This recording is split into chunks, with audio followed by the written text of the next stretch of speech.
Sensation, le MAG. Bonjour à tous, bienvenue sur Sensation. Alors que la crise Covid avait insufflé une énergie positive dans la consommation responsable et les circuits courts, les supermarchés ont retrouvé une clientèle plus qu'affluente malgré une augmentation des prix. De son côté, l'association UFC Que Choisir organise des actions de prévention sur la consommation responsable.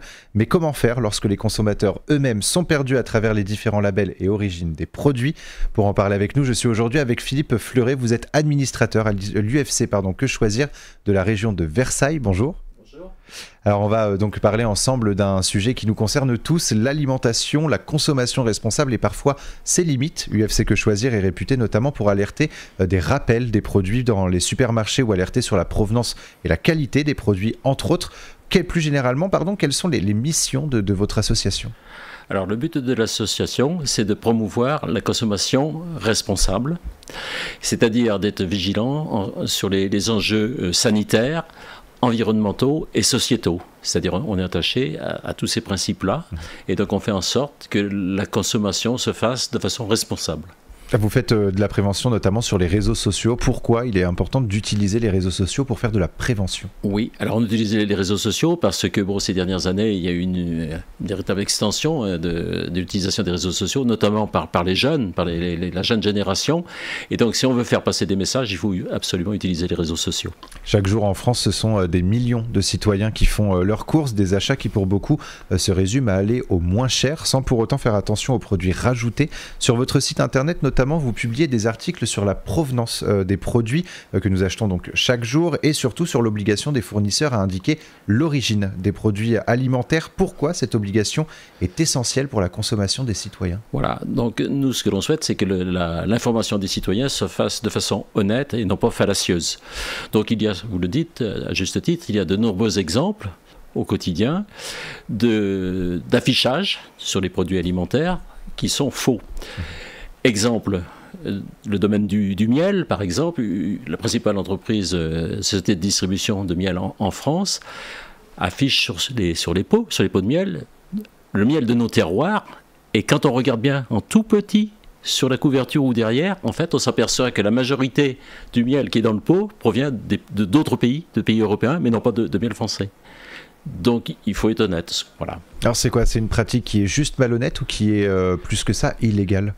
Ah ben c'est illégal, c'est illégal. On doit, ce qui est affiché sur l'emballage doit correspondre à ce qui est à l'intérieur de la marchandise. Et donc là, votre rôle, vous avez notamment justement déposé un recours par rapport à ce sigle, à cette information donc malhonnête.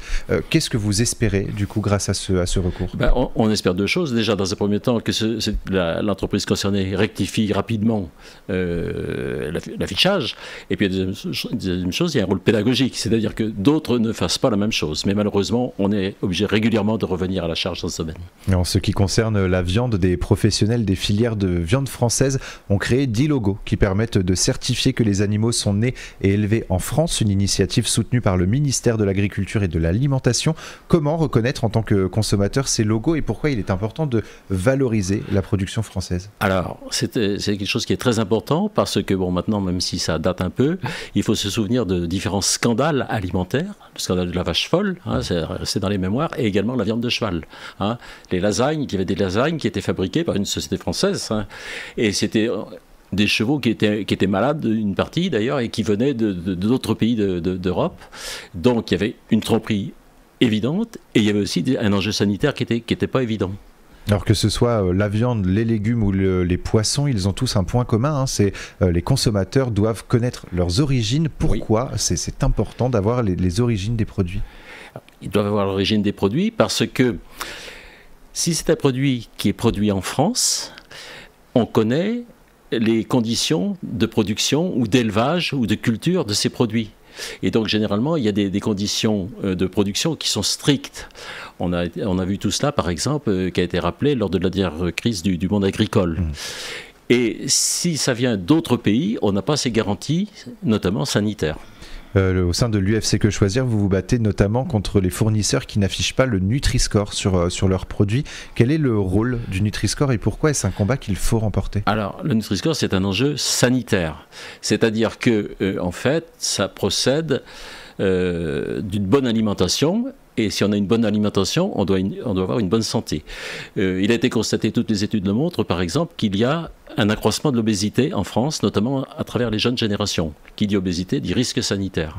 Donc, à travers le Nutri-Score, il y a la possibilité d'avoir une information honnête qui permet donc d'acheter en connaissance de cause des produits et donc de rester en bonne santé. Voilà. Et on le sait, hein, l'un des problèmes de ces produits, enfin de la plupart des produits qui sont proposés au supermarché, c'est ce sucre ajouté. Est-ce que là aussi vous alertez les consommateurs sur ce sucre ajouté présent dans de nombreux produits ? Bien sûr qu'on alerte. Alors pour les raisons que je viens d'expliquer, et puis également, il faut bien comprendre que l'exemple du sucre, par exemple, ça renforce le goût, le sucre. Mais bon, exemple, si l'on prend un verre de coca, hein, je dis volontairement le nom, vous avez environ 8 à 9 morceaux de sucre dans le verre, dans le jus. Est-ce que ça vous viendrait à l'idée de prendre un verre de jus de fruits et de mettre 8 morceaux de sucre ? Non. Donc, il est important de ça. Et on a des satisfactions parce qu'on constate que les jeunes générations, les enfants notamment, quand ils sont avec les parents faire les courses, maintenant ils savent que c'est le vert qui est mieux que le rouge ou le A est meilleur que le C ou le D. Oui, il y a aussi ce code couleur hein, qui est essentiel, notamment pour les enfants, vous venez de le dire. Malgré tout, est-ce qu'on constate une baisse des achats des produits au Nutri-Score D ou E ? Est-ce que les supermarchés eux-mêmes font attention à ne pas proposer trop de Nutri-Score D et E ? Alors oui, ils le font. Ceci dit, bon, pour des raisons de production, c'est pas toujours facile pour eux, ça il faut bien reconnaître. Et puis alors aussi, il y a un autre écueil, si vous voulez, c'est qu'il y a des produits qui sont systématiquement classés D ou E. Des produits français, généralement, ou autres même. Hein. Bon, il y a par exemple des pâtes à tartiner bien connues hein, qui sont trop sucrées. Mais alors c'est vrai que parfois, on a des difficultés à faire passer ces messages parce que, si vous prenez certains fromages en France, fatalement, ils vont être mal classés. Ça ne veut pas dire qu'il ne faut pas les manger. Ça ne veut pas dire ça. Mais ça veut dire qu'il ne faut peut-être pas en manger tous les jours. Tous les jours. Alors, autre point que j'aimerais évoquer avec vous, c'est celui des labels bio. Les consommateurs se tournent de plus en plus vers le bio sans toujours comprendre ce que ça implique. Et parfois, le bio est plus cher. Alors, en consommant bio, est-ce qu'on consomme mieux ? Sur un plan sanitaire, certainement. Certainement. Ça veut dire que les produits bio, il n'y a pas eu quand ils ont été cultivés, il n'y a pas eu de pesticides, par exemple. Donc, sans aucun doute, au niveau sanitaire, ils sont meilleurs. Maintenant, l'écueil des produits bio, ils se vendent moins actuellement, hein, suite à l'inflation de ces dernières années, parce qu'ils sont nettement plus chers. C'est ça. Du fait que le coût de production est plus élevé, ils se retrouvent plus chers au moment de la vente. Et on a constaté qu'il y avait un véritable intérêt des consommateurs français pour acheter les produits bio, mais que du fait du prix élevé de ces produits, actuellement, la vente a c'est ça, c'est le prix finalement qui bloque de ces produits. Alors comment la production bio est contrôlée au quotidien ? Est-ce qu'il arrive finalement d'être malhonnête avec ces produits soi-disant bio et qui finalement ne le seraient pas ? J'espère que non. En France, bon, il y a toujours, je peux vous dire qu'il n'y a pas de risque de tricherie, il y a toujours eu. Bon, mais ceci dit, en France, on a quand même une réglementation qui est sévère avec des contrôles sanitaires qui sont effectués régulièrement, ce qui n'est pas toujours le cas pour des pays de provenance extérieure, des étrangers. Alors, 2024 est notamment marqué par les élections européennes. Est-ce que l'UFC Que Choisir souhaite justement communiquer avec les candidats, avec les eurodéputés pour faire évoluer justement cette thématique de l'alimentation, de la consommation en France ? Oui, alors à chaque élection, que ce soit européenne ou les autres, on intervient toujours auprès des candidats pour essayer de faire passer des messages et qui relaient donc nos demandes.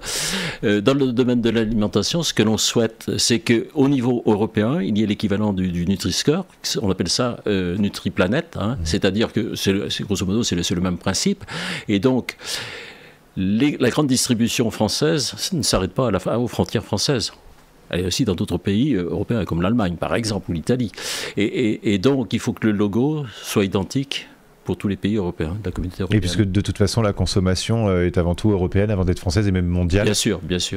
Merci beaucoup Philippe Fleury d'avoir été avec nous sur Sensation. On se retrouve très vite pour d'autres thématiques, notamment sur les arnaques sur Internet dans une prochaine émission. Je rappelle que vous êtes administrateur à l'UFC Que Choisir de la région de Versailles. Pour plus d'informations, on peut se rendre sur le site ufc78rdv.org ou plus généralement sur le site quechoisir.org. Et pour revoir ou réécouter rater cette émission, rendez-vous sur notre site, notre chaîne et notre application Radio Sensation.